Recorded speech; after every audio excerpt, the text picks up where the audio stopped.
A cloud of suspicion hangs over the demise of a woman identified as Dipti Das, who lost her life of severe burn injuries in the Rajarvag area of Udaipur early on Thursday morning.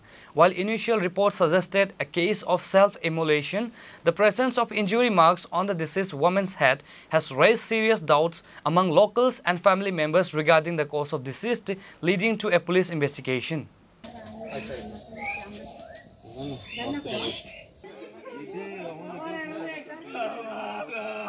Dipti Das sustained fatal burn injuries at her home in Rajarvag. Although initial information pointed towards suicide by setting herself on fire, the discovery of her head injury was complicated the matter, suggesting potential foul play before or during the incident. Following her death, the body of Dipti Das was taken to the Gumati District Hospital. The hospital authorities subsequently informed the police about the mysterious nature of the death. Responding promptly, a team from the local police station rushed to the hospital to begin their inquiry.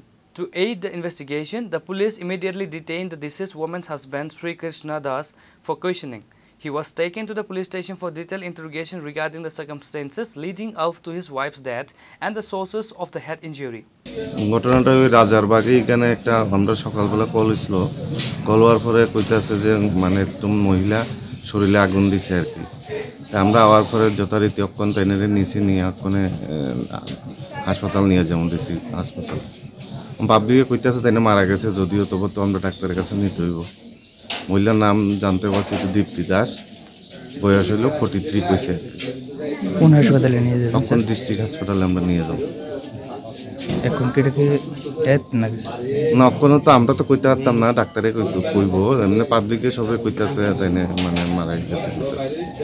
ঘটনাটা actually আমরা তো সবাই তো ঘুমে আসলাম, কিন্তু যখন আমার এই আগুন একটা কি কানের মধ্যে আইলো, তো তখন কি এসে হঠাৎ করে তো বাড়িলাম, বাড়ি এসে যেটা আমার কি চোখে দেখলাম সেটা হলো কিন্তু একটা কি মানে কি বেড়ার, আমার যে এদিকে এই যে শ্রীকৃষ্ণ দাস ওনার বাড়ির কি অপোজিটে একটা বেড়া আছে, ওনার বেড়ার সাইডে একটা আগুন আছে। তো আমরা ভাই বানিয়েছি কি যে বেড়ার মধ্যে কি আগুন লেগে গেছে, ঠিক আছে। তারপরে লোকে কি আশেপাশে যে বাড়িঘরগুলোতে গিয়ে এসে যে গেট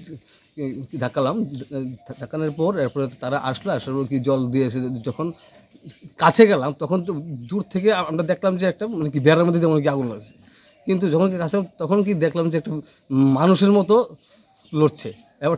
এরপরে ঠাস করে মানে কি মানে উল্টা কি ব্যাক হয়ে মাটিতে তারপরে এসে কি জল এনে দিলাম, দেখি যে মানে একজন ডেড বডি, মানে এই বার্ন ইনসিডেন্ট, এটা এতটুকু অবধি।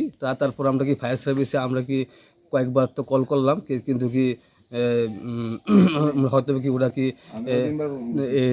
যে কলে আসলো, তারপরে আমাদের বাড়ির পাশে যে কি ফায়ার সার্ভিস ওনাকে কল করলাম, ওনার যে বাড়িতে কি হয়তো বা কি ওই বাড়ির কি একটা ভিকটিম হতে পারে, ওনার মানে হাজব্যান্ডকে কল করার চেষ্টা করলাম, কিন্তু ফোন কোনোভাবে কি তো রিসিভ হচ্ছিল না। Following the mandatory post-mortem examination at the Gumati District Hospital, the body of Dipti Das was handed over to her family members for final rites. Police have registered a case and are thoroughly investigating the matter. Bureau Report, Chini Khorang.